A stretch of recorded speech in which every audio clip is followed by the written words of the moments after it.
tulipa taas uusia työkaluja huoltolabraan. Tämmöinen virtalähde suoraan ovesta sisään kannettuna. Pystyy tuottamaan maksimissaan 100 volttia ja 5 amperia. Ja 0–100 on tuo jännitealueen sää. Tässä näkyy syy, miksi se oli hylätty. Yksi pinni tuosta virtaliittimestä oli kokonaan sulanut. Siellä oli pientä kipinöintiä tapahtunut ja pinni oli lähtenyt.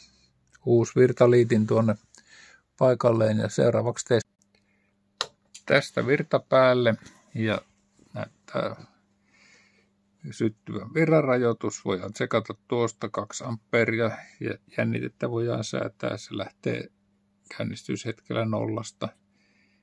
Ja täällä on myöskin ylijännitesuoja. Ja sitten tässä on myöskin tuommoinen HPIB-bus-ohjaus, mutta sitä